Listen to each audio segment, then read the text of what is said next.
백범석 경희대 교수가 UN 인권이사회 자문위원에 선출됐습니다. OHCHR 자문위원은 인권이사회의 전반적인 방향을 제시하는 싱크탱크 역할을 하는 곳입니다. 백 교수는 공석인 아시아태평양 그룹의 입후보에 선출됐습니다. 미국 코넬대학 법학 박사 출신인 백 교수는 국제인권법 전문가로 활동해왔습니다.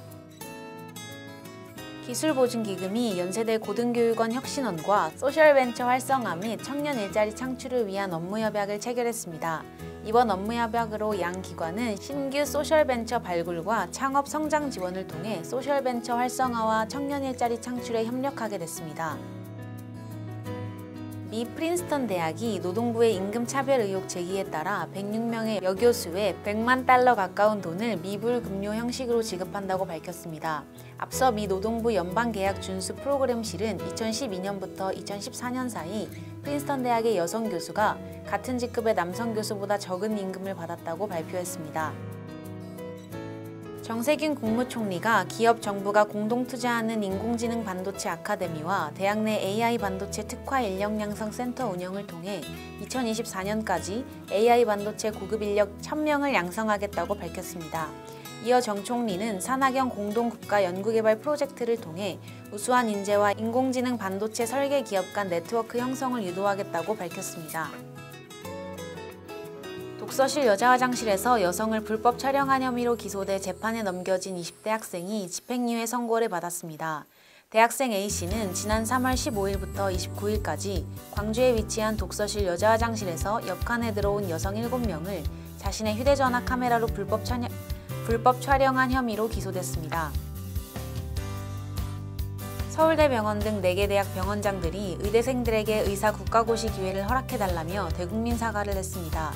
김영훈 고대 의료원장은 코로나19로 인해 매우 힘든 시기에 의대생들의 국시 문제로 국민들께 심려를 끼쳐 송구하다며 질책은 선배들에게 해주시고 의대생들이 미래의사로 태어나 국민 곁을 지킬 수 있도록 국시 기회를 허락해 주시길 바란다고 밝혔습니다. 한국기술교육대학교가 청렴한 조직문화 정착을 위해 익명신고 전용 앱을 이용한 레드위스를 도입합니다.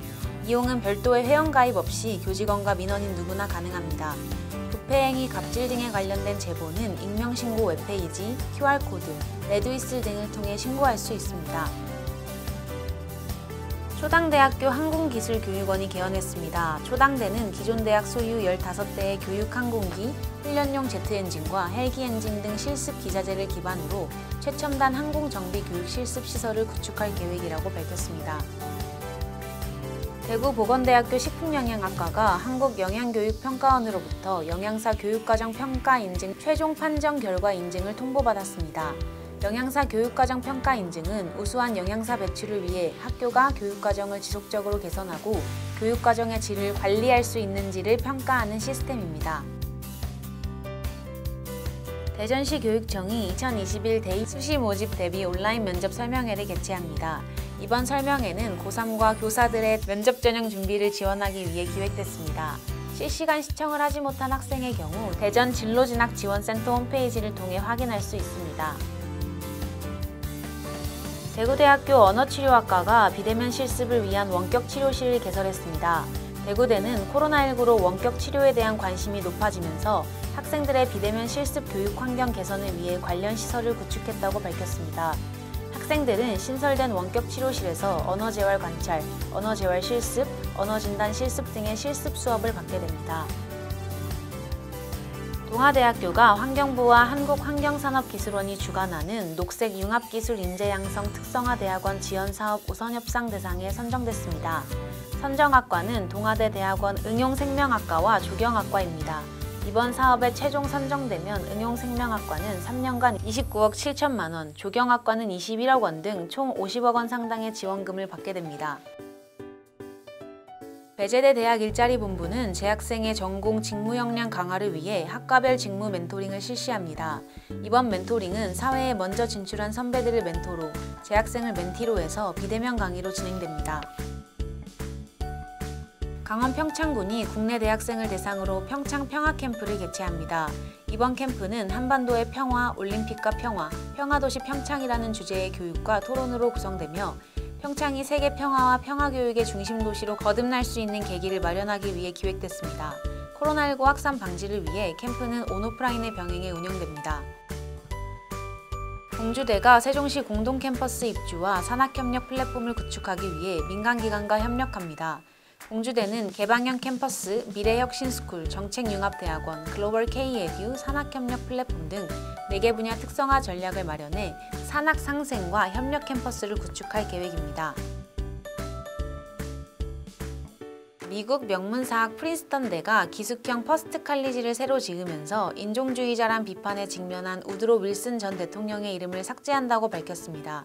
이에 따라 윌슨 칼리지로 불렸던 퍼스트 칼리지는 이 대학 출신 흑인 여성 사업가인 멜로디 홉슨의 이름을 따 홉슨 칼리지로 다시 개관하게 됐습니다. 올해 노벨 경제학상은 경매이론의 대가인 폴 밀그럼과 로버트 윌슨 명예교수에게 돌아갔습니다. 밀그럼은 수상 직후 기자회견에서 길 건너에 사는 윌슨이 새벽에 문을 두드려 수상 소식을 알게 됐다며 잠을 자기 전이라 내 휴대전화는 무음 모드로 설정해둔 상태였다고 뒷이야기를 알려왔습니다. 조선대학교가 사회적 거리두기가 1단계로 완화됨에 따라 오는 27일부터 대면, 비대면 혼합 방식으로 수업을 진행합니다. 오는 27일부터 실험, 실습, 실기 교과목은 대면 수업을 원칙으로 진행됩니다. 교양 필수 중 대학영어, 생활영어, 사고와 표현이, 신입생 세미나도 대면 수업으로 운영됩니다. 대구공업대학교 호텔 외식조리 계열이 국제교류 전문기관인 WICC 그룹과 취업협약을 맺었습니다. WICC는 한국과 베트남의 지사가 있는 국제교류 전문기관입니다. 이번 업무협약으로 대구공업대 학생은 미국에서 전공업체 인턴십과 취업을 할 수 있는 기회가 열릴 것으로 기대됩니다. 문화재청 국립문화재연구소가 한국상고사학회와 공동으로 충북대학교에서 북방의 재인식 우리 고대문화 연구에서의 함이라는 주제로 학술대회를 개최합니다. 이번 학술대회에서는 한반도와 북방의 문화교류에 대한 고고학적 연구 성과와 연구 진전을 위한 방법론을 논의하게 됩니다.